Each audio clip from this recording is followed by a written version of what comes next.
live-ish. Well, I At don't least know that's what why it's saying. it's live, but I think we're And it's recording. So yeah, it's at 86. Ooh, it's gone back. It's saying something is uploading, and it kind of vacillates between 78% and goes down to 63%. It's made yeah, it up to 80. Okay. I'm watching it do that too. Let's.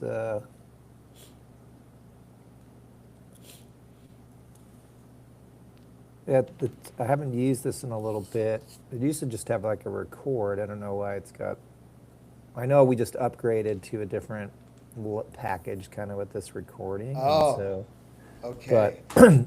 no one You else see, has it's act. like right, right. Yeah, It's like when you get the upgrades of the software updates on your phone, and then yeah, you yeah. have no idea how to fucking use it. That And update now, is oh, there's a whole other topic, right? Technology. yeah, yeah, yeah, yeah, Uh, yeah. no, we were talking about just yeah, just the need for well, in all, I mean, the world itself, right? Like comic relief is such a, I mean, in every, even if we weren't in the situation we're in, comedy is so Yeah, important, I think, right? Levity and just and plain unapologetic laughing comedy. and yeah, Right, right. When yeah, we first met, we were talking about a brother, I call him, who I consider to be a genius because of what he was able to do with topics that are so, cerebral and so, visceral, like, and then make light of it. Mel Brooks, right? What he did in Blazing Saddles and what he did in History of the World Part One is so necessary, and it's sad because we know that probably like 80% of the stuff that Mel has produced would never be released yeah, yeah, in today's day and age, and we need that though. We don't need safe humor, right? yeah. Like humor is terrible when it's safe. Well, like as you know, I mean, some of the more voracious truth tellers have been comedians, right? Like That's right. you need that, and of course, That's right. they've also been some of the most um, targeted population as well. Beyond Yep. media Yep. journalists Yep. and activists. I think it was I think it was Phyllis Diller who said something like, "All comedy is tragedy revisited." All comedy is tragedy revisited. Absolutely. And if And you unpack so, that, like how whether it's a deep tragedy or a shallow one, right? Like it's like yeah, that kind of actually holds. absolutely. I mean, I happen to be in my hometown of New York City the day we got the news of George Carlin's passing. And there are a few figures I've seen where New York is New York and we're tough and whatnot, but like where everybody just stops for a second and just shuts up and pays homage, right? Yeah, And I was in a bar at the time. The bartender quietly said, "For the next 10 minutes, drinks are on the house." But like, everybody felt it. Because of, like you said, I mean, he wasn't just a comedian, he was a truth teller. And when you think about it, he was kind of the Beatles of comedy, right? Remember, he yeah, started off kind of clean cut yeah, yeah, and everything on these variety shows. And then later in life, he grows his beard and he becomes who he is, right? Kind of yeah, like he had his Sergeant Pepper's moment, yeah, yeah. if you will.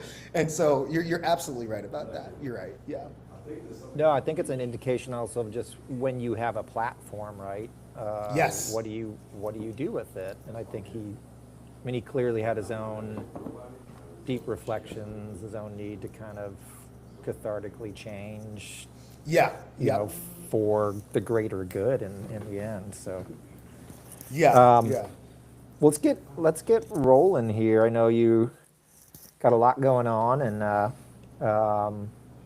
yeah. So I guess I mean we'll kick it off sort of more officially. Yeah. So yeah, joining me here today is Anthony Carifa. Rogers, right? Is that how did I say that Yes, no, correctly? you Or you nailed it. You nailed it. okay. I'm gonna have to send you a prize. You nailed it. Yeah, yeah.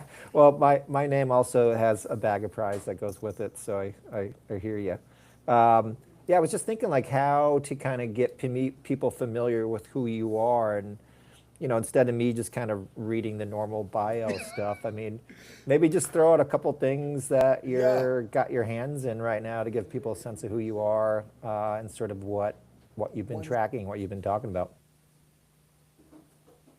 Okay, sorry about that. Oh, yeah. I mean, to your question, I think that as I'm in the latter part of my 40s, I'm trying to figure that out myself, who I am. But I mean, I will say, in the basic sense, I am the proud son of two Sierra Leonean immigrants, first and foremost.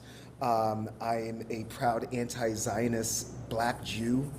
My Jewish values, I think, really form a foundation in addition to the many lessons from Sierra Leonean parents and family that I've received over the years.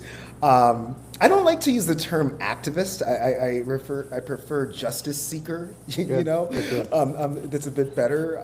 A father, I better throw that in there, and soon to be a newer father still, right? That's kind of important.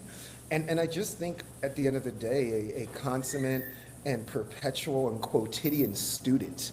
One of my favorite lines from a band called Fish, who I've seen like over 400 times from Vermont, believe it or not. They have a line that is, anything is possible when you've only been alive for 24 hours. And I think that if you wake up every day with that mindset, but there's no telling what you can learn.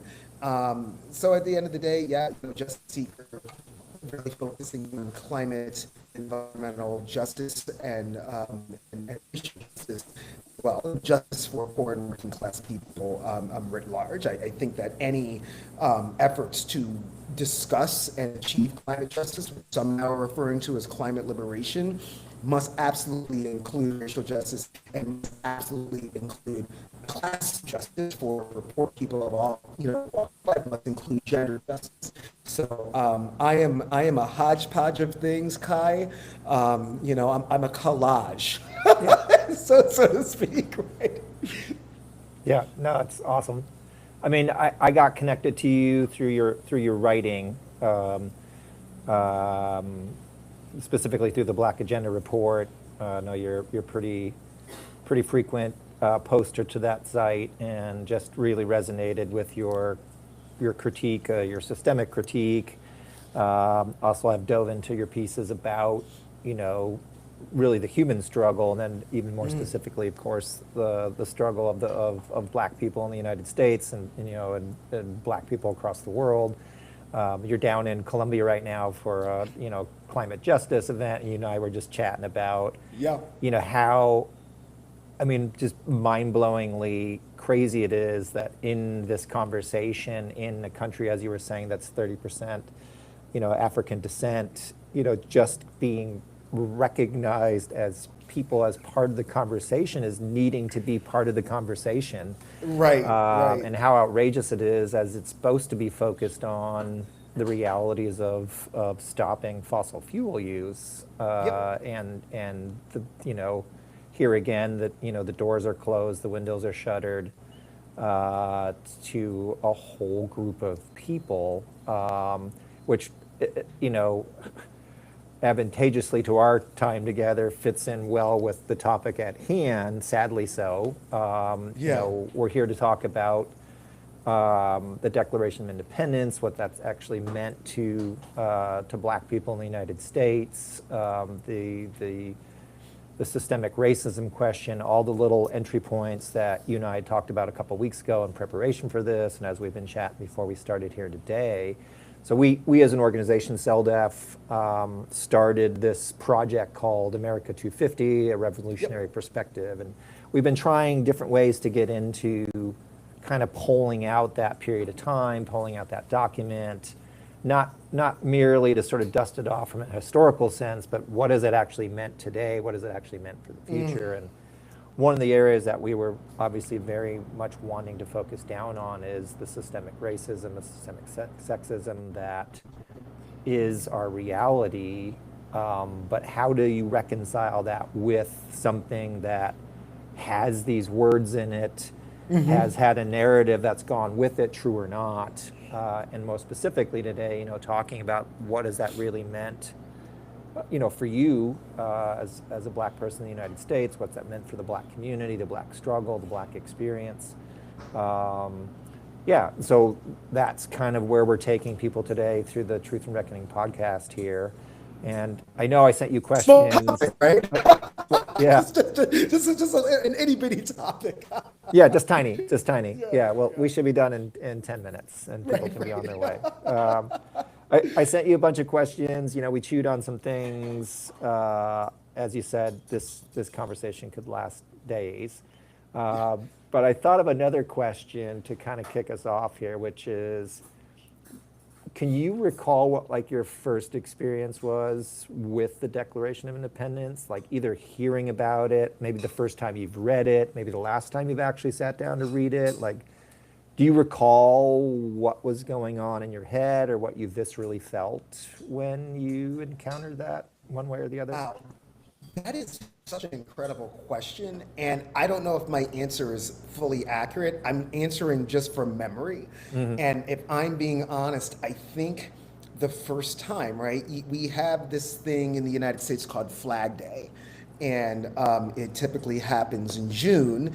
And, on the East Coast where I grew up, unlike, the Midwest and some West Coast states, you get out of school like in kind of mid to late June, right? And then come back to school like after Labor Day in September. So we had this Flag Day, and there's all this patriotism and the Declaration of Independence. I just remember, gosh, I'm aging myself, Kai, right? We watched this slideshow. Remember the old slide projectors Oh, yeah. that had like the film, like, protruding out as like, your teacher is like literally spinning it. And there's this accompanying recording, right? You had to like press and sequence the recording at the same time as the slides. I don't know how the teachers did it, but just as basically, this is the perfect document that sets America aside from all other nations in the world because everybody had the right to life, liberty, and the pursuit of happiness. And that's what we're talking about today when we pledge allegiance to our flag. And literally telling us as like second graders, I think it was, and I was in a pretty majority white school at the time because this was when my mother and I were briefly living just outside of Princeton, New Jersey, right? She was working at Educational Testing Service before we moved to New York City. And so I think I was like one of 3 black kids in the entire school, right? This is Plainsboro, East Windsor, New Jersey. And, everyone just stood up after these second graders started clapping, and everything of just like, yay, USA. We start chanting USA. None of us had any idea why we were doing that, except for the fact that we were, well, we didn't, knew this much later, that we were indoctrinated. So, that's when I'm, in single digits in age. And I don't think I really dug into it until high school, which also I kind of like went to high school near that town in Princeton, right? I went to a Quaker boarding school in Pennsylvania because my mother refused to let me be a teenager in Giuliani's New York City. Looking back on it, was probably a good idea, Mom. Thank you. And, had these great Quaker teachers who really wanted to get to the bottom of history and, made us read, what the 4th of July means to the slave. That's written by one of the greatest orators and thinkers in U.S. history, of Frederick Douglass. And then really after reading that, and then reading the Declaration of Independence again, and knowing everything that we knew about the country, and keeping in mind that like this was like still not necessarily including enough scholarship on what happened to indigenous people, right? Like this was still when we just kind of skipped over the fact that there was brutal land theft and genocide that was required for the United States to be settled. So now we're moving to college when this is finally being discussed.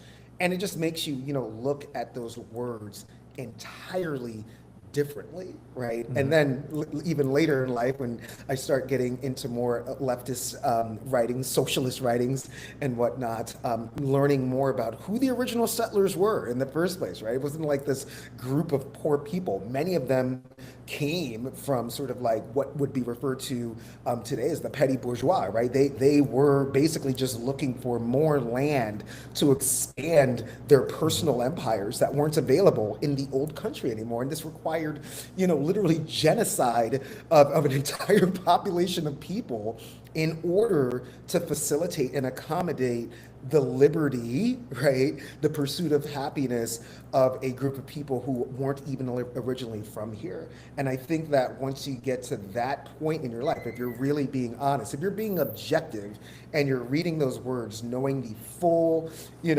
Howard Zinn approach to the history of the United States, that was another book, right? You read Yeah. Howard Zinn, and after you read Howard Zinn, which you have to like read in portions because it's almost too much truth that is combating a lot of the hyperbole and quite frankly lies that you've been indoctrinated with as someone who's been subjected to the public education system. And keep in mind, I'm a big proponent of public education. I'm just saying that this is what we were taught, in public education. You read Zinn, you learn about all these other things, and you can't look at the Declaration of Independence the same if you're being objective and if you're being honest. So yeah, there's been, I think like with everything else in life, there's evolution from being in the second grade to, sort of like aging myself again, unplugging myself from the matrix, right? And being quite shocked. And I think that as we get more into our conversation, it comes back to the fact that truth is objective, but that doesn't necessarily mean the way that you receive it is objective, especially when you've been holding on to another truth basically your entire life.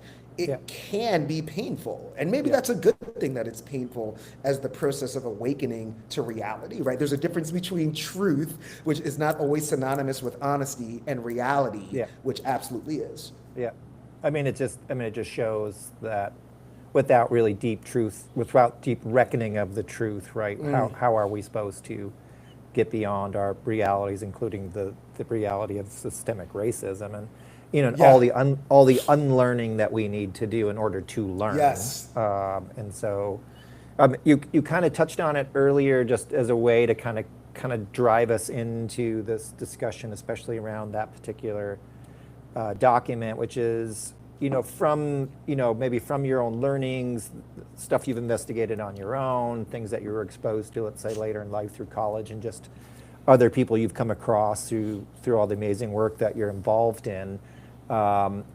What's your sense of what it was like in the colonies in the in the late 1700s, in the sense of people's relationship or attitudes towards enslaved people, towards the enslaved Africans at that time, as well as like maybe weaving in what you've understood the attitudes of people were in England, right? Because at that time, the British still controlled the colonies. We're edging towards the Revolutionary War.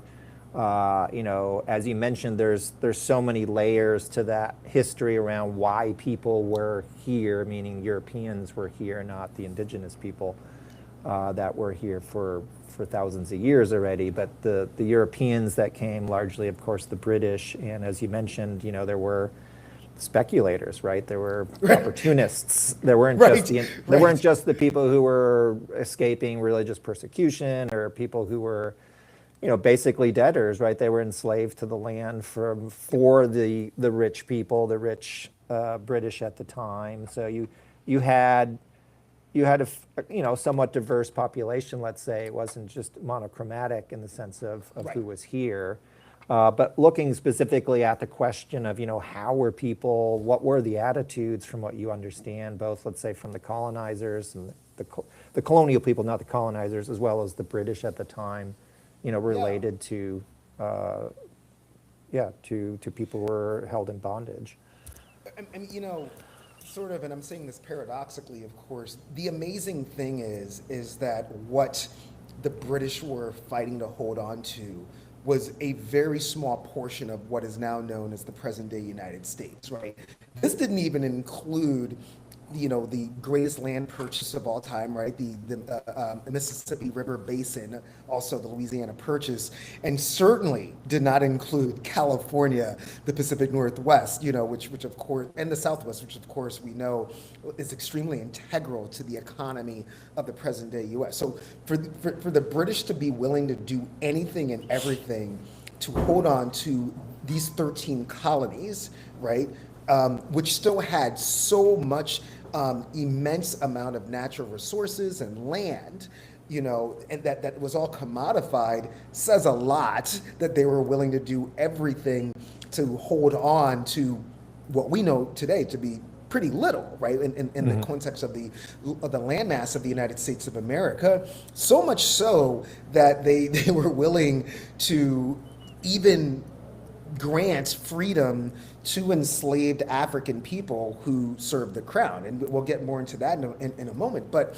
at the end of the day, so many things, including people, were just seen as commodities, right? This really is where the U.S. or the colonies really where we get to see sort of what Lenin, V.I. Lenin, not John, referred to as monopoly capitalism, right? This idea that like we have to go and commodify everything to continue the in perpetuity expansion of capital in perpetuity, just unlimited and endless growth. So, the attitudes, I think that the systemic attitudes was, y'all aren't people as it pertains to African people. You're property. You're a commodity.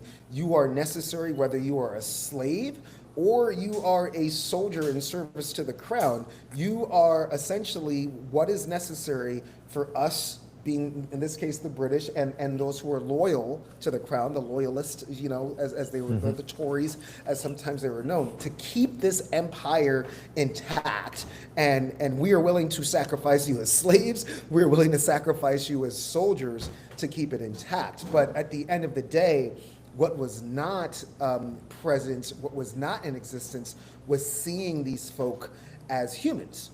As a people who were humans even under God. So it's a very, very interesting relationship because these folks knew, of course, wow, these people bleed like we do. They need to eat like we do. They need sleep like we do, right? I mean, we know that, for instance, slaves, and at risk of sounding like a conservative GOP person, because they were commodities, because they were an investment, were kind of kept as healthy as some slave owners were willing to do. Slave owners would even say to their overseers, punish them, but don't beat them so much that they can't, produce more capital, that I can't use them as capital anymore. So a very, very interesting and what I would refer to as a ubiquitous contradiction. On the one hand, seeing these people who need everything that you need to survive, but at the same time using some sort of cognitive dissonance that clearly became willful to not see them as human, at the same time. And I wonder what that mindset, must have been like. And Kai, maybe we are seeing elements of that mindset today. We're seeing that mindset today. Palestinians clearly are not seen as full humans by, the Israeli state that's oppressing them. You simply cannot slaughter that many people indiscriminately if you don't consciously dehumanize them. And we know that a lot of this was inherited. I mean, it's dark, so I just have to preface that. Adolf Hitler took a lot of the lessons from how the United States treated slaves and indigenous people, right? Used them against European Jewish people and others who were deemed unhuman and not fit to be, regular citizens in the Reich. And we see elements of that same mentality, of that same impediment. Let's just call it what it is, a psychological impediment that is being used against other people for many of the same reasons, for land, for dominance, right? And so that going back to your original question, that was the relationship. It was a relationship of contradictions. And then keeping in mind, last thing that I'll say on this is that the ultimate contradiction is that people were literally using something like the New Testament and elements of the Old Testament to rationalize what they were doing. A New Testament that was the gospel of a savior, who was all about equal humanity for all, and specifically the most downtrodden. This is a man who himself came from people who were once slaves in Egypt. So it's just very, very interesting. All kinds of contradictions and faulty parallelisms and cognitive dissonance kind of happening contemporaneously. Yeah, which of course is how empire has to operate, right? It has to rationalize, normalize, and ultimately it legalizes, right? It has a Yes. progression, and it's sort of a interlocking approach. You know, of course, when it came to enslave people, a lot of people have written about it. You know, W. E. Du Bois writes about, that they had to rationalize European superiority in order to do what they did, right? That's right. That's right. The property orientation, of course, eventually from the American experience, becomes constitutionalized. It becomes Yep. legalized that slaves are property; they're not people. The 3/5 clause, all the other things. The piece in the Constitution that talks about, that we won't even consider the potential for the abolition of slavery until I think it was 1808. Yep. And because there was a calculation as well that we have a high chance of having a domestic population of enslaved people, meaning we may not need to import people from Africa anymore. So to talk about your sort of comment earlier about sort of the attitudes and the approach, it's quite stunning, and especially put up against, the words in the Declaration, the words that I think probably echo through people's heads fairly accurately, but just to read it, it says, "We hold these truths to be self-evident, that all men are created equal, that they are endowed by the Creator with certain unalienable rights, that among these are life, liberty, and the pursuit of happiness." Of course, we could pull that apart with the men being emphasized, where are the women, but Yep. putting all that aside, also reminded me there's a political cartoonist guy named Matt Worker that has this cartoon of basically the 1%, the Washingtons, the Hamiltons, Yep. and folks in Philadelphia, writing this, well, maybe not writing, maybe they were just channeling, of course, God in their, Yes. constructing of the U.S. Constitution. And Matt Worker has this picture of, in the cartoon, of this window that was open, which of course it wasn't. It was all boarded up, and there were armed guards around there because they didn't want the non 1% knowing what was going on. And in his Right. pictures, everybody else, the slaves, the indigenous people, the commoners were all outside Yep. the window because they were not allowed in. And it's very interesting when we started our conversation here, the conference that you at, it's almost the same thing, right? Where you're on the outside, or there's no acknowledgement there. And I guess that it leads me to want to ask you, like, what has it been like for you or the Black community in the United States to navigate the reality of being Black in the United States, having these words that the Declaration puts out about equality, then having a U.S. Constitution that has nothing to do with Yeah. equality for Black people? It's then 100 years later, basically, that you have the bloodiest, war on in the U.S. at the time that takes place to get to sort of the legal, abolition of slavery. I mean, again, like you said, so many contradictions and hypocrisies going on. I mean, what is the weight of all that, I guess, for being Black in America, knowing that this is, like you said, this is the truth. This is the history Yeah. that I feel as a collection, as a society, we've never really confronted or reckoned with, let alone try to get beyond it. So, yeah, just Yeah. curious what that's meant for you and for others that you've been in conversation with. It's interesting because I think that most non-white folk, Black, brown, certainly indigenous, wrestle with this as well. As a Black person, ironically, it probably really came into a way that I could articulate it last year when I met a brilliant young professor named Brian Kooba. Brian was at the Socialist Conference that's held annually in Chicago, and he was doing a panel with the great Professor Kelly, right, on his panel from UCLA. on his book on Hubert Harrison, and it's called the Hidden and Forgotten Genius of Hubert Harrison. Hubert Harrison is someone that not just all black people and all oppressed people should know, but everyone should know, because this is an element of history that's kind of been ripped away from the history books, and with reason, as Brian, Professor Brian, as I call him, points out. Now, Hubert Harrison is a patriarch of black radicalism in the United States, and he has this quote where he says, "The Negro is the touchstone of the modern democratic idea. The presence of the Negro puts our democracy to the proof and reveals the falsity of it."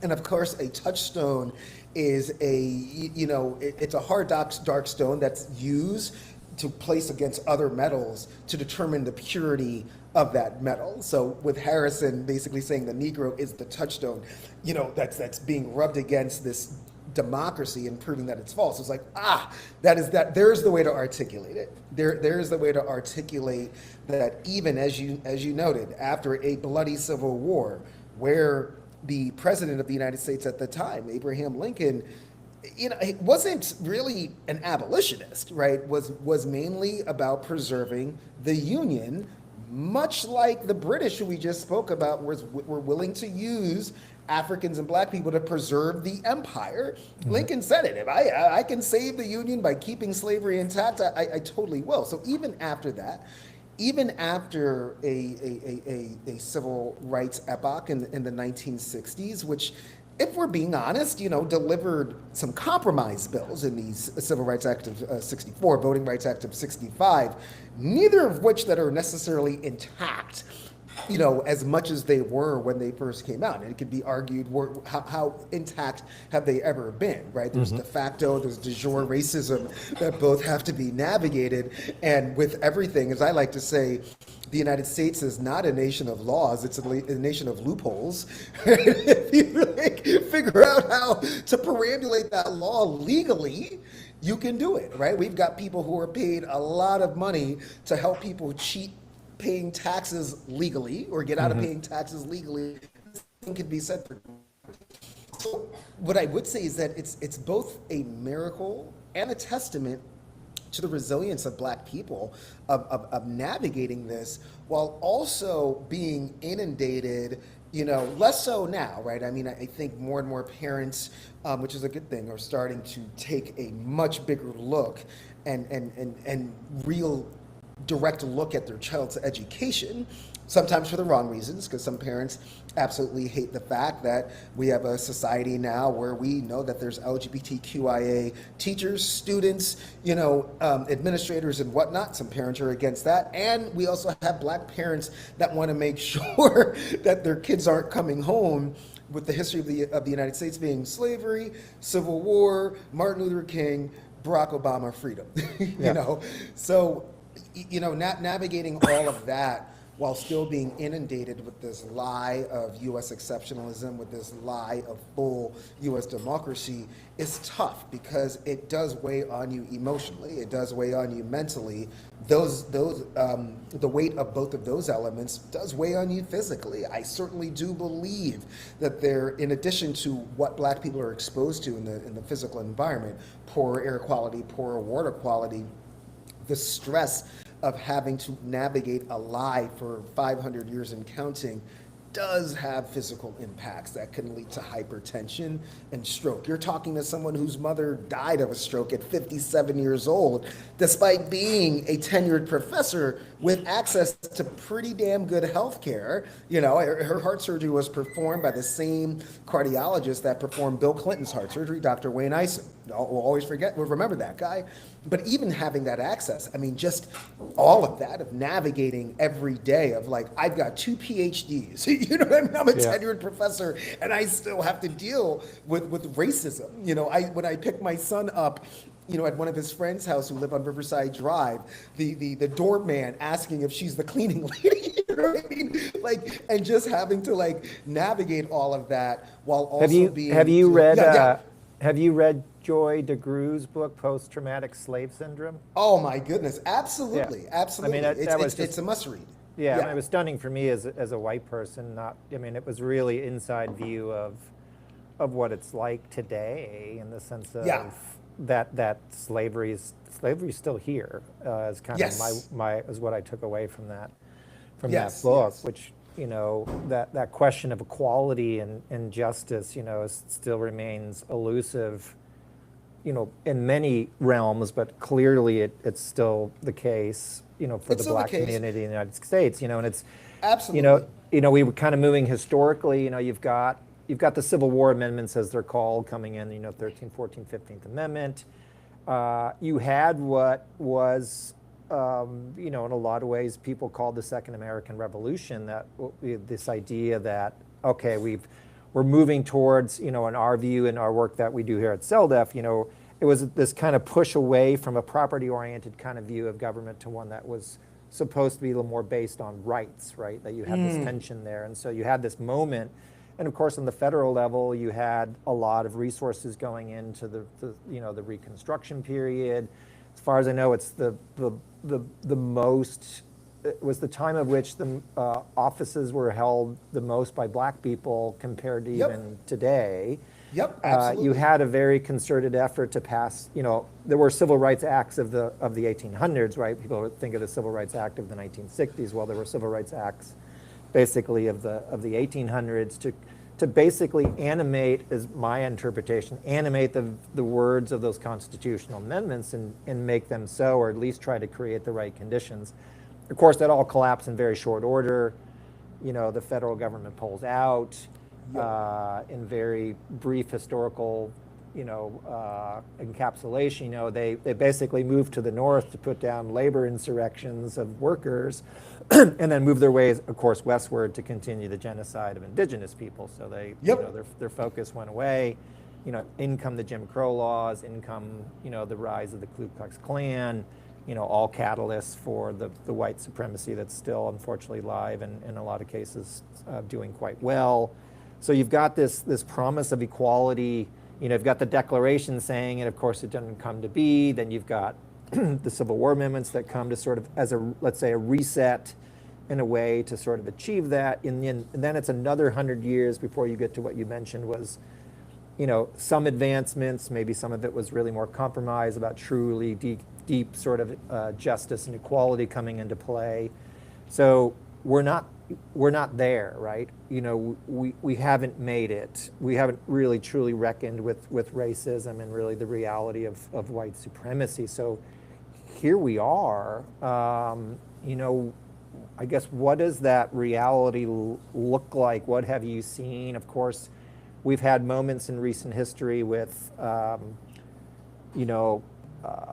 the national news at least taking hold of certain murders, whether it was Michael Brown and Ferguson, whether it's, George Floyd, and sort of the culmination of sort of collective efforts that have, come to kind of raise the consciousness, at least in that case, around violence towards, black and brown people, and sort of the larger question of, the meme of Black Lives Matter, and I guess in some ways the question to you is, do they? Meaning, Yeah. you know what I mean? It's really. I want to handle that question quickly because I remember, sort of living in D.C. I moved to D.C. Like months before the election that led to former President Biden. Right after what some people refer to as freedoms. I don't necessarily share giving that moniker to what happened in the summer of 2020. But, as we get closer to the election, it was interesting, right? The Black Lives Matter signs start to slowly come down or get faded out and replaced with like Ukrainian flags. And I had this friend who was going around the city of DC and putting a, parentheses and ED in the parentheses on as many Black Lives Matter signs as she could find. So it read Black Lives Mattered. and it was like really, really striking, in one sense, but it was like, it was just a fad, clearly it was a flashpoint where we took to the streets. A lot of people took to the streets, Kai, just because we needed to get out of our homes, right? This is also at the height of COVID. as well, and it's certainly not taking anything away from, or being reductive for people's reasons, because it was a beautiful thing to see a lot of white comrades, certainly indigenous comrades, out in the streets with black folk. But then it culminates with the election of a centrist man, right, who literally, is not fully hearing the people, because he goes from, no, don't defund the police, fund the police, give the police more money to train them, to not be as racist. And it's like, Mr. President or Mr. President-elect, we're talking about a system. We're not talking about the specific cops that killed George Floyd. We're not talking about the specific cops that executed Breonna Taylor, et cetera, et cetera. We're talking about a system that created them. So let's not throw more money at it. And so, it reminds me, because I think another author who has saved my life, and I think the lives of many black people, because this author articulated how many of us felt, and that is the prophet, as I call him, James Baldwin, right? And you see this evolution of James Baldwin, of going from pleading with America, like, live up to your promise, these words that you have in your Declaration of Independence and your Constitution, you're not living up to it. And then, of course, this all changes after two of Baldwin's friends and colleagues get executed, Martin Luther King and Alhaji Malik El-Shabazz, Malcolm X. And then you see just this shift, right? Quotes that Baldwin said, all of the Western nations have been caught in a lie, the lie of their pretend humanism. More quotes. He says, the big lie is about the bedrock of our society and civility as Americans. America keeps electing leaders who lie about what is happening. Americans want to hear the lie. Every white person in this country knows one thing. They would not like to be black here. If they know that, then they know everything they need to know, and whatever else they say is a lie. So all these quotes about basically the lie, the big lie, the original big lie, right? Eddie Glaude Jr., African-American history professor at Princeton University, wrote an entire book about James Baldwin's, change in attitude, his epiphany about about the lie that upholds this nation, a foundation of mendacity, if you will. So I think that, the summer of 2020 was sort of like another, peek into what was happening. And just like in the 1960s, but we didn't leave people there to make sure that the window stayed open, and it got shut, very, very quickly, because it got quickly electoralized. And you cannot electoralize, you cannot vote out white supremacy. You can vote out white supremacists, right? Or at least I should say, du jour white supremacist, and then still give rise to de facto policies that are de facto racist and de facto white supremacists. Ibram Kendi says there is no such thing as as a not racist policy. A policy is either racist or it's anti-racist. Yeah. And I think that since 2020, of course, we've been sliding in the other direction, Kai, where now literally we are seeing a Supreme Court that is even entertaining the idea that a sitting president has the right to, via executive order, upend a constitutional amendment, this being the 14th and birthright citizenship. That's incredible, and that just kind of gives you a sense of where we've come as a country. And one of those Supreme Court justices, who may or may not, we don't even know, side with the president, is a black man, which goes to show you that, white supremacy ideology, you don't have to be white to exercise white supremacy ideology, right? You can be any race, any ethnicity. But the idea of white supremacy ideology is to keep up this lie. This particular Supreme Court Justice, Clarence Thomas, believes that it is a personal benefit to him to keep this lie, to perpetuate this lie. Maybe that's the same mode of thinking for Tim Scott, the Republican black senator from South Carolina. So that's the other element of the lie. You even have some black people believing that the only way for social mobility, or the best way for social mobility, the best way for social edification is to embrace the lie, so that, at least I'm going to benefit from it. I don't know about the rest of you, black people, but I'm going to ride this lie and benefit from it. And by the way, just to show that I'm not sort of like some neoliberal Democrat, Obama also had to accept some of the slide. And he said it's he himself. If you pull up your bootstraps, right, and you're willing to work, anyone can make it in America. That is also rooted in a lie because we know that there are plenty of black people who work very, very, very hard only to see their entire savings, all of their wealth ripped away from them, vis-a-vis the subprime mortgage collapse that they had nothing to do with hatching, and watched the people who were responsible for it get bailed out while they are left fitting the bill. That is as white supremacist as it gets, by the way. So yeah. Yeah, and just again, a whole other topic we could spend hours on, but literally the braiding together of economic protection pursuit, with that kind of white supremacist agenda. That's another thing that people don't want to reckon with in the sense of the construction of the U.S. Constitution itself. It's an economic document. It's not a rights document.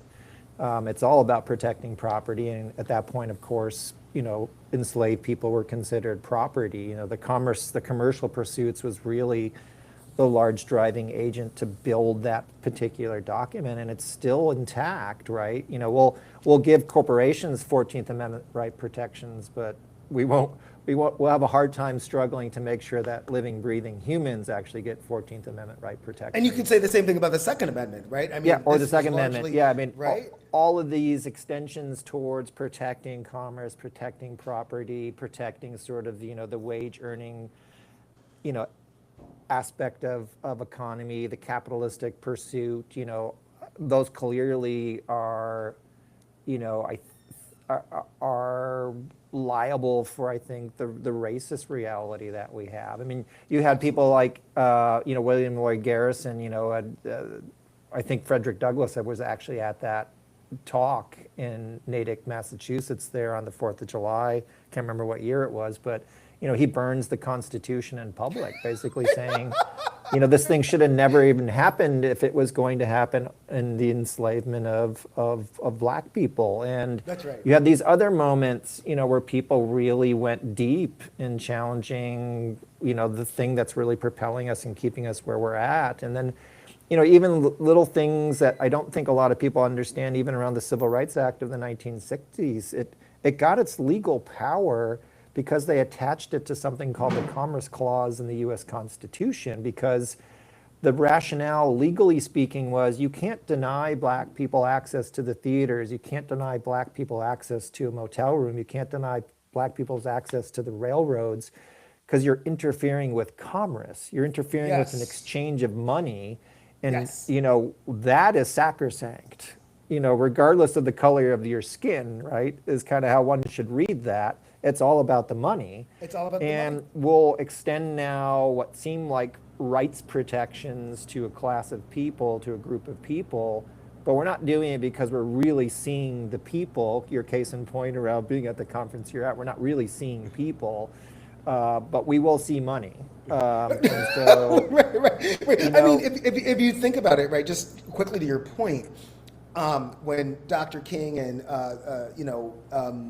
his group, right, SCLC, Southern Christian Leadership Council, when they did what was known today as Plan C in Birmingham, right, it wasn't the Birmingham government that ended segregation. It was the business owners who were like, look, we can't take this financial hit anymore, and whatever, we'll just make money off of them too. So let them shop in our stores. It wasn't out of benevolence or this grand epiphany that racism and white supremacy is wrong. It was that, if we can still benefit ourselves, we'll stomach, I'm seeing them. And eventually integration turned into something that at the end of the day benefited capital and the holders of capital more than it certainly has benefited black people, brown people, indigenous people as a whole, right? Mm-hmm. This goes back to something that one of my great teachers and mentors, Kali Akuno from Cooperation Jackson, he wrote a book about the Jackson Kush plan, right? Jackson Rising, and broke it down in really one paragraph. I always quote Kali's paragraph of basically look, after slavery, black people basically became a surplus population in the United States, now that they were no longer property per se, and that they could be used for free labor. And when you have this surplus population, there's three ways to deal with them, right? Counterinsurgency, as we saw with COINTELPRO, Black Panther Party, et cetera, and squash, violently if necessary, any with counterinsurgency. Yeah. Two, elite capture some of them vis-a-vis Obamas and the Clarence Thomases, so that you can control them more. And then third is mass incarceration and murder. Just get rid of them, like remove them. But at the end of the day, it's all about serving capital until we can't serve capital anymore. Yeah. We're in that era now, close to that era now, in this advent of AI and this advent of data centers, right? What's going to happen to a population that's already seen as a surplus population? What I said to Kali is like, and this speaks to why I'm here in Colombia now, is another stratagem I would add is contaminate them. Contaminate them as part of killing them vis-a-vis environmental racism, situate them near the most toxic, refineries and processes like Cancer Alley in Louisiana, taint their water with lead, as we saw in Flint, Michigan, and in general, just situate them in places where the air is terrible to breathe, the land is too contaminated to grow on, and essentially just, with a form of slow genocide, if you will, just kill them off by exposing them to this stuff. So all of that I think still applies to what you were saying about 13th, 14th, and 15th. Like in the same way that we're asking ourselves, what did the Declaration of Independence mean? What does the 13th, 14th, and 15th mean today, right? In this context, when we are seeing certainly, as my partner likes to say, white supremacy in Book of Revelation mode, right? So So I'm curious what you have seen, what you believe, what you have read. What are some of the main things that are just locking down that narrative of white supremacy? As one example, maybe to get into that, I just finished reading How the Word Is Passed by Clint Smith, and it's his own reckoning, his own journey. It's very well written in his investigation into his own history, the realities of today. And he comes through different doorways, right? He visits old plantations. He actually goes to Africa to see where enslaved people were captured before being, shipped across the Atlantic.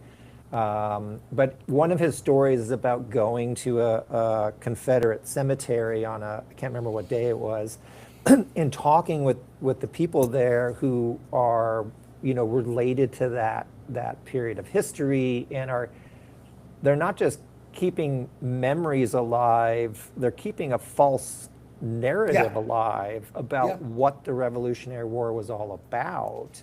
So you've got that element amongst maybe whatever else to my question I asked you around just narrative, but clearly from reading that, I'm like, oh, well, that's definitely a piece of what's keeping things, from changing, keeping that hard reckoning from happening, keeping us to getting as a collective towards what I would call right relationship. But I'm curious, like what is that narrative or those narratives that you think are just keeping things as they are? And of course, I got a kind of follow-up question that about, in some ways, they're trying to even reinforce it. They're not even just keeping the old whatever narrative going. They're trying to actually, I wouldn't say evolve it. They're trying to like reinforce it in a way that, of course, is maintaining this separation, maintaining the inequality, maintaining the injustice that that's happening. Well, I mean, it's interesting. I think I'll answer this very salient question in two ways, right? It's easy to answer that as it pertains to conservative, what we would refer to as right-wing people. So we're going to answer that second. But what I would say is like really reinforcing it are white liberals and white progressives. Dr. Robin DiAngelo in her book, White Fragility, says, if I'm being honest, it's white progressives that give people of color, and in this case, speak specifically about black people, the hardest time. And what I respect about DiAngelo is she includes herself in it, right? To the extent that we think that we've made it rather than doing the work that we need to do. And I'll say this to you as a black person, being in some of these purported leftist spaces, so-called Democratic Socialists of America, Indivisible, 5051, these are very white-dominated spaces that still try to dictate to Black people how they should think, how they should vote, who they should vote for. And in some cases, even telling them your race doesn't matter. It's all about class, right? I call them e-racists because they want to erase racism. And they're perpetuating this as well, that with a few tweaks to the economy, with a few tweaks, into the electoral process, we can liberate all people, right? Let's give an example of that. A person who I advise and somewhat work for, Bernie Sanders, despite his racial blind spots, had this idea that if we get Medicare for all, Anthony, Black people will automatically be taken care of. And I'm like, no, dude, that's just not true. The greatest tennis player of either gender, arguably in the world, almost died while giving birth to her child, Serena Williams. Undisputably the GOAT. Serena Williams is a part owner of a football team, so I think she had access to healthcare, right? This cannot be disputed. What she didn't have access to was justice in healthcare, right? Mm-hmm. Which is why even with all of her wealth, she almost died while giving birth to her child. The same thing could be said for Abby Phillips from CNN, right? Abby is not poor. I don't necessarily agree with all of Abby's politics, but she did a whole symposium on how she almost died while giving birth to a child. So that's one element that's lifting it up. It's just like liberals, white progressives who still dictate to African Americans and Black people, stay in this Democrat Party. Where else are you going to go? You're the backbone of the party, right? Black people then go out and put a lot on the line, especially during COVID, right? When we know that there was a higher COVID morbidity rate for Black people. The only folk who had a higher morbidity rate was our indigenous comrades, right? Mm-hmm. But Black people are going out, risking it. They elect this guy, and they don't see their material conditions improve that much at all, maybe for a few. Right, so that's perpetuating it. So that's how it is on the center and on the left, right? This idea of stick with us, and we have your best we have your best interests at heart. When really what it is we just need your vote to maintain a status quo that primarily benefits white working class and even more so white affluent people, right? I always say that the people who I find the most difficulty dealing with, and I even sometimes say in frustration to my partner, I can't stand them, are Bay Area white liberals and progressives and Los Angeles County white progressives, because it's just like look at your cities and states, guy, or your cities and your state.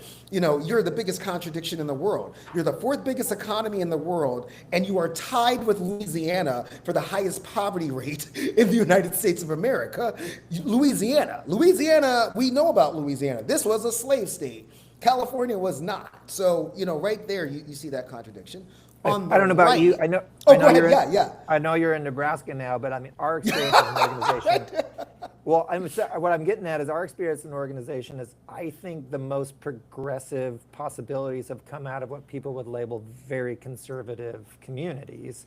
They don't come out of the ones that people want to point to, the Berkeleys or the Boulders or the LAs, or they're coming out of, I would say, places with real people who are really connected. And I think it clearly blows the white liberals away when you talk about that, because we've had the very same experience you've had, Anthony, just with that group of people of being, they're barriers. Yes.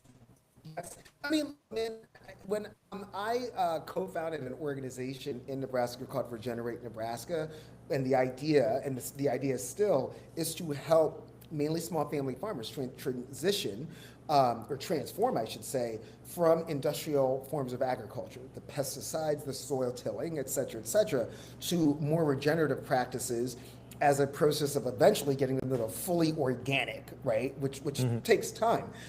I've had some of the greatest conversations with these grown men crying, and us crying together and holding hands and whatnot, because they do get it. And what really blew me away was, I knew, one gentleman who I was speaking to was a Trump supporter.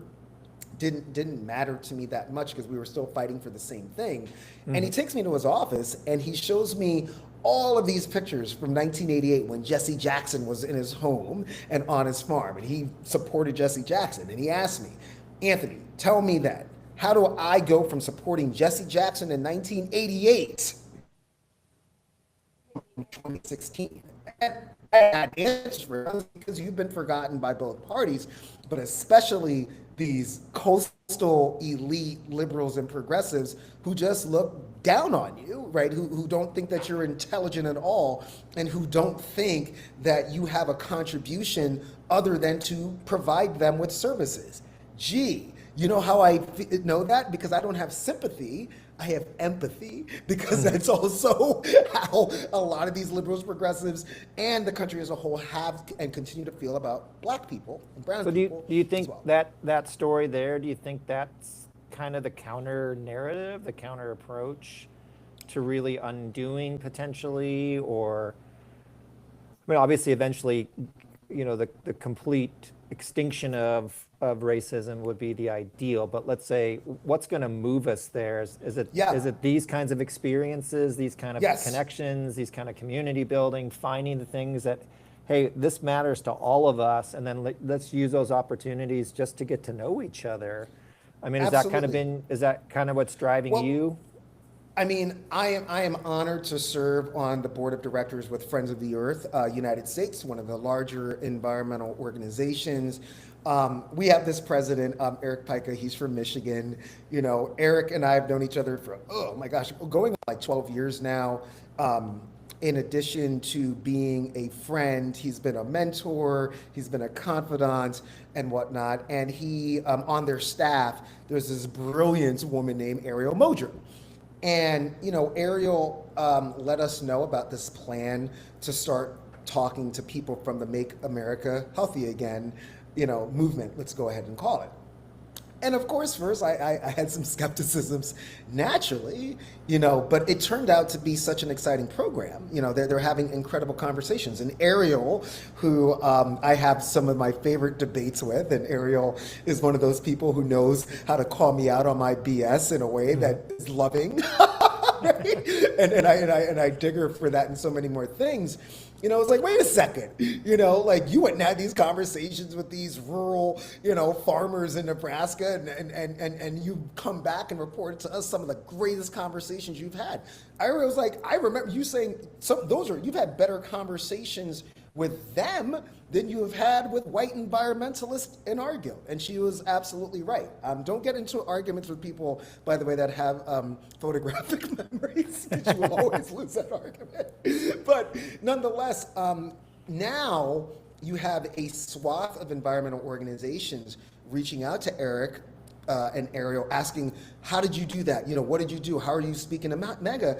And Eric, who his brilliance comes from just being able to simplify seemingly complicated ideas, said, we just listened to them.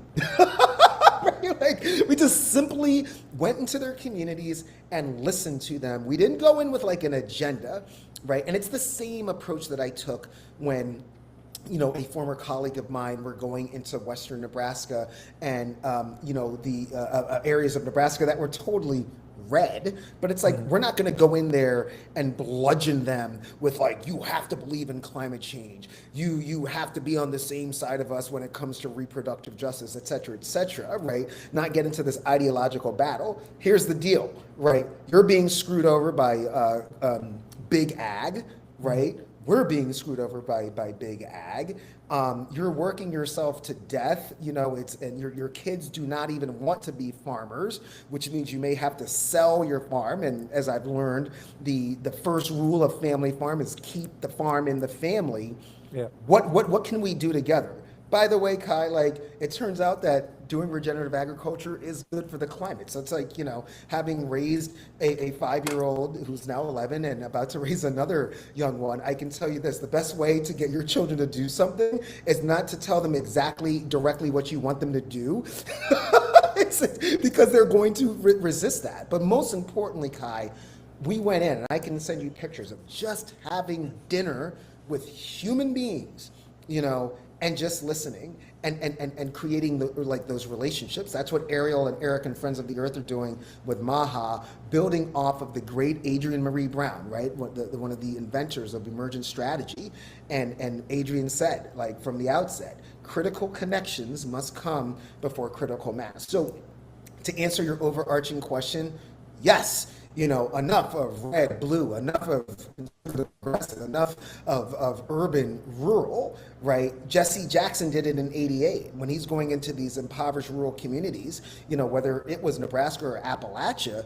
He basically was saying, I'm not seeing anything different from what I see in the south side of Chicago, except the complexion of the people who are suffering, which builds off, of course, of the great genius of another great Chicagoan, the great Fred Hampton, who, of course, started the original Rainbow Coalition and was so effective, in bringing people together that it looks like, pretty much our country's FBI executed him before the dude even turned 22. Yeah.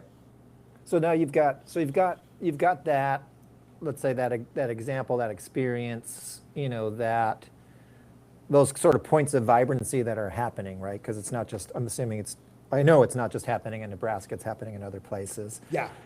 Simultaneously, you've got two corporations dictating, they don't dictate, they become the spokespeople that dictate policy. And the corporations, I mean the Democrats and the Republican Party, Yeah. which people don't realize they're actually corporations. And, they're doing the bidding of the 1%, the powerful elite. You've got actions coming out of that same government that may be talking about make America healthy again, canceling, DEI programs, trying to erase Black history, going back to earlier talking about truth telling and how are you supposed to know the truth if you can't actually be exposed to it? There's all these actions happening that actually are going, one can say, completely backwards, or just reinforcing that other narrative we spoke of around keeping white supremacy alive, even though you and others are doing the right kind of work to try to crumble that edifice, and sort of bringing it to a point here. You just wrote a piece where you quote Frederick Douglass, which a lot of people love to quote. Yeah, as, it's pretty easy. Conceding power. But I think what people don't usually get around that quote is what comes before and after the chunk that usually people pull out, which is the struggle part. Whether it's driven by the moral, whether it's driven by the physical. So I guess where are we at, Anthony? Where's our potential? Are we really truly ready to struggle collectively, ideally?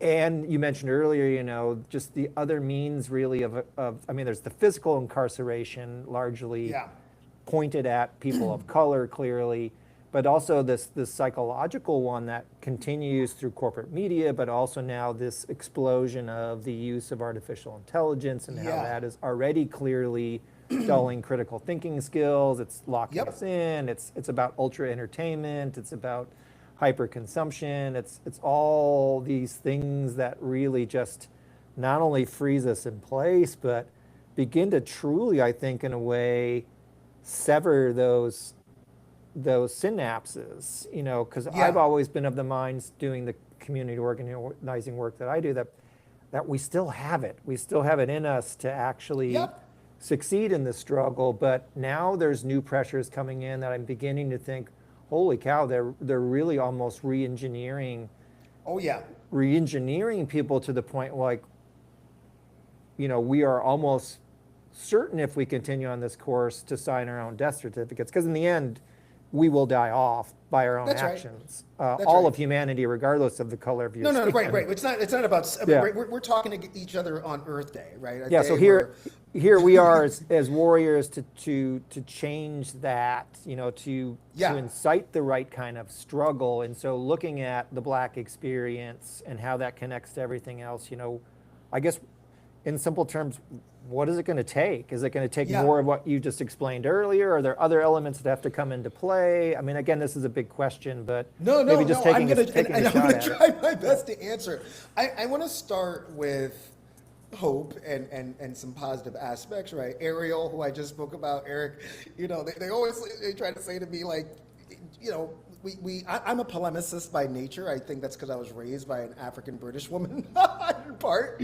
But okay, the city that I grew up in, an artery of global capitalism, a city that has a street that is literally named after a wall to keep out the indigenous people from that island of Manhattan, right? From being able to move freely, is now presided over by a 34-year-old Muslim immigrant from Africa, by the way, so-called democratic socialist, that basically had to confront power, as you were said, from both corporations, the Democrat Party Corporation and the Republican Party Corporation, and through 100,000 volunteers. Right. I mean, there is no Mayor Zoran Mamdani without the 100,000 volunteers.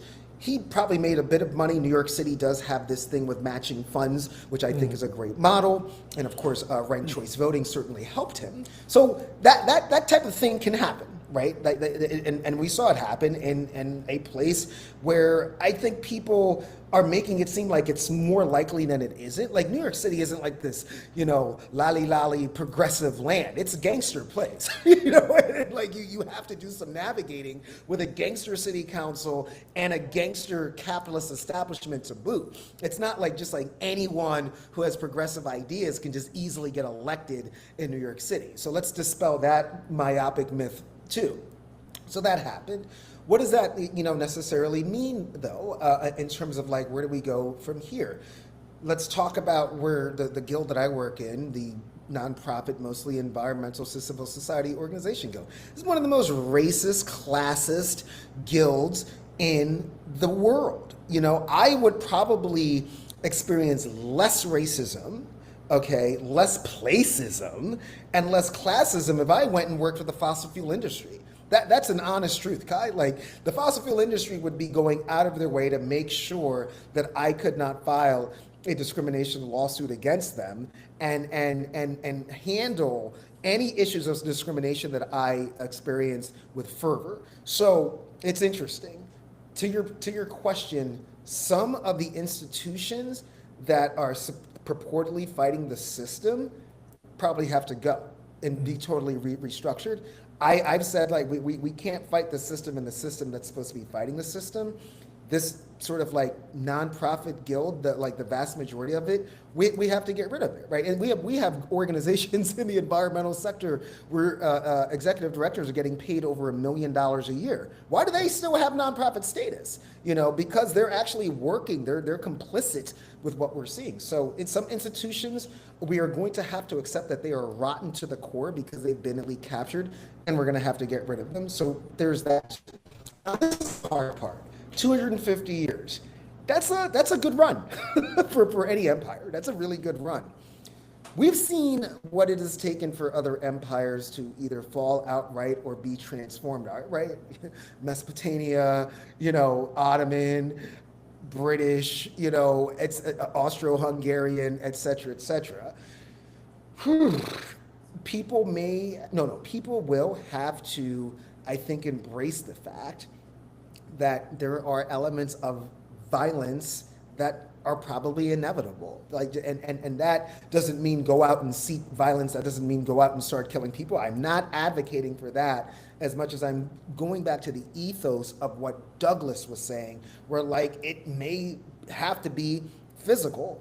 And if you're not ready for that, you're not really ready for, like Bernie Sanders says, a political revolution. What the hell does that mean, Senator Sanders? Right? Revolutions are about, as the great Amilcar Cabral, big great Pan-Africanist, said, a revolution is simple. It's about seizing the means of production and returning it to the workers. That's all a revolution is, right? Cabral tried to be very, very simple in his very, very intricate way of seeing the world.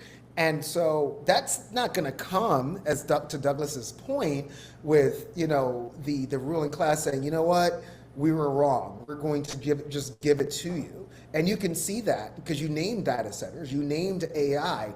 Who are the biggest proponents of universal basic income right now? Musk, Altman, not because they're benevolent, but because they know that they are creating a larger surplus population who will eventually have nothing and turn to violence. A violent that they're just trying to prevent a violent uprising. Yeah. Sam Altman knows this better than anybody, right? I mean, look what just happened with him with the Molotov cocktail. So I think that those are, and then I think there just needs to be this massive awakening to the fact that what this discussion with you and I is all about. We have been living in a lie for 250 years. It's like, again, I'm bringing it back to the Matrix because I call it the Matrix effect. When Morpheus is saying to Neo, when Morpheus basically was like, yeah, man, you've been living in a dreamland. You've been living in a lie, and it's going to take white progressives, white liberals, as well as white conservatives.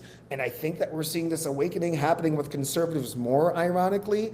My God, Kai, we talked earlier, like I'm agreeing with Marjorie Taylor Greene more than I am with many of the Democrat establishment. I'm agreeing with elements of Marjorie Taylor Greene. I want to be clear. Elements of Tucker Carlson. Look at what we're seeing, the most ardent data center fights happening, rural communities, right? So-called red congressional districts, Republicans hating data centers, or opposing them, I should say, by a factor of 9 points higher than Democrats and 6 points higher than independents. That awakening seems to be happening more so there than we are seeing in some of the more progressive cities that we named, San Francisco Bay Area, Los Angeles, et cetera, et cetera. And that's because their material conditions are being directly impacted in ways that they're feeling it. So that awakening is going to have to happen on the other side. And then finally, what I'll say is that we're just going to have to look at these contradictions that are surfacing, that are becoming more elucidated about this 250-year lie, and see them just as that, not, go and say to a Trump supporter, ha ha, this is what you get. Bring them in. Have space for, if you're awake, have space for people who are in the process of awakening, and understand that you too are living a lie. These Trump supporters have manifested that lie more directly by voting for a particular candidate. But come on, Democrats, Clinton did a lot of things, that weren't great for working class people. NAFTA, repealing Glass-Steagall, et cetera, et cetera, et cetera. Obama bailed out the people who made a lot of people poor rather than the people. So you've also been perpetuating that lie. So this great awakening is going to have to happen. But yes, I mean, 250 years, you named a bloody civil war that was in part necessary for somewhat abolition of chattel enslaved people. Yeah, and embracing, as hard as it may be for people, that there's going to be some skirmishes, probably as part of navigating where we want to go and how people react to the fact that they've been lied to. They've got to get it out somehow, and let's not put them all on bad medication and give the pharmaceutical industry even more money. Let's deal with that trauma that's going to be collective as more people awaken. Yeah. No, I really, really appreciate the pulling out. If we're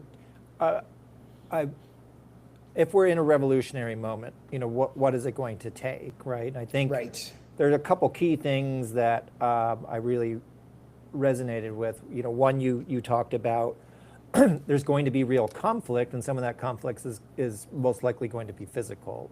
That's just part of how bigger transformations, revolutions operate, right? And in our own United States history is the case, whether it's the Revolutionary War, whether it's the fight for abolition, whether it's suffragism for the right to vote for women, whether it's the civil rights. I mean, they all became physical in one way or the other, and it was those physical moments that could be argued as what propelled and the system's changes, whether they held in place or not, like we were talking about earlier around the Civil War amendments or not. That's a different conversation, but they all got physical, and guess what? In all those cases, they broke the law.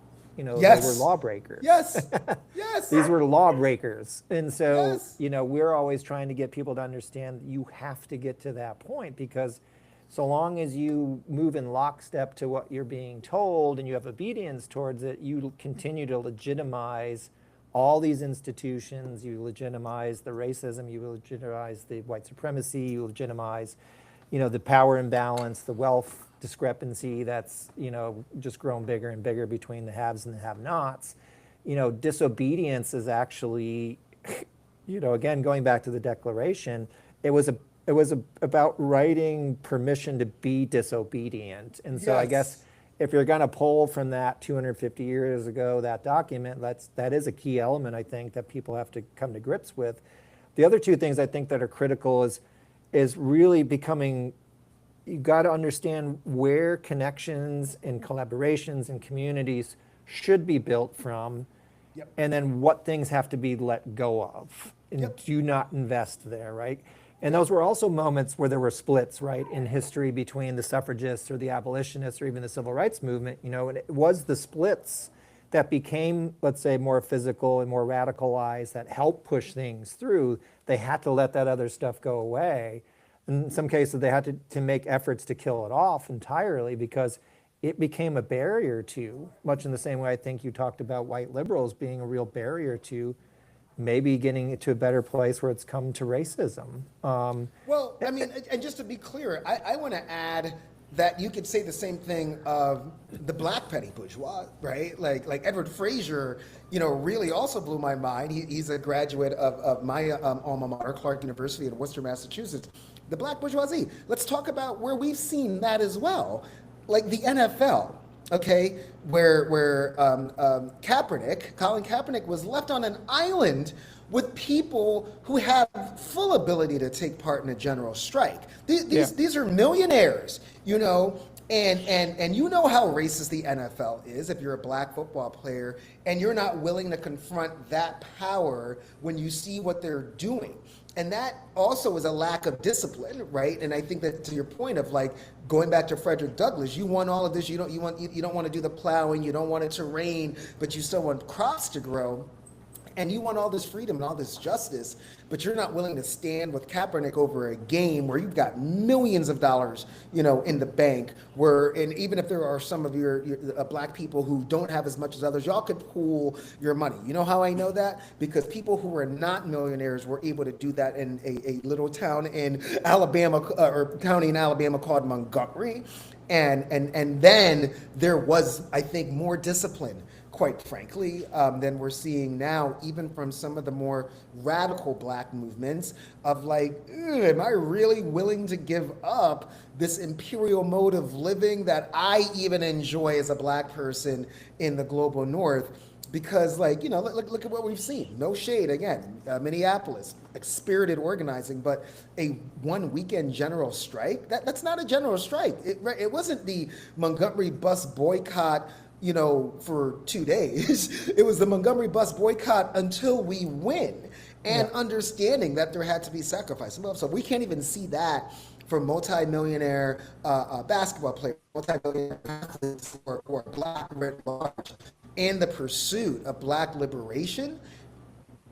I mean, we also have to make sure that we are calling them in as well. We cannot let them escape with impunity for their complicity in a system that uses them for entertainment and pays them by as rich as they are, a fraction of what the NFL is a multi-billion-dollar nonprofit industry, as is the NBA, et cetera, et cetera, et cetera. And we still don't have an equal representation. To your idea about DEI, some of the worst people when it comes to DEI are nonprofit spaces, specifically the Environmental Guild and the NFL, right? I mean, you asked a question about affirmative action when we were emailing, and I'll say this: I hate that there has to be affirmative action. That sucks. That it's even necessary, right? And the same thing could be said of DEI. But if we're gonna go and talk about corporations who, by the way, probably are more diverse than the average nonprofit, and certainly more diverse than an institution like the NFL, right? This was a year when like 8 or 9 head coaches got fired, and I don't think if I'm not mistaken, maybe one was replaced by a black man in a league that is majority black, and players are still just gonna be like, yep, let's go sacrifice our bodies anyway. Yeah. So there's a black petty bourgeois that also have to be called in and showcased for allowing the system that maybe benefits them personally, but does not benefit their people, they like to call us, collectively. And that individualism is another element of how white supremacy ideology and the lie of the Declaration of Independence, right? Remember, like, all men are created equal, but not collectively. Yeah. If you do your thing and you benefit, then you've made it. But don't worry about what happened to Colin Kaepernick. Just keep looking at your bank account. Don't worry about the fact that all of these players could easily pull their money together to address black poverty specifically. Why is that not happening? That is also, I believe, an impact and a symptom of buying into the lie of the Declaration of Independence, buying into the lie of American exceptionalism, regardless of your race. Because I've made it, so if you didn't make it, that's something that you're doing, right? Yeah. And that's important. Well, Anthony, thanks so much man. for making the time, and Yeah. especially with all your busyness and where you're at. And it's, Well, we're keeping in touch, man. You have no choice on No, that. for sure. Now, No, I'm gonna institute some black supremacy and saying these conversations have been great.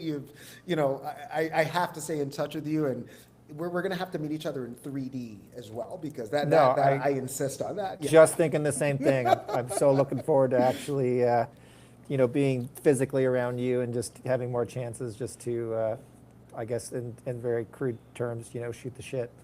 Absolutely. And so, okay, thank you. So I'm going to leave my computer on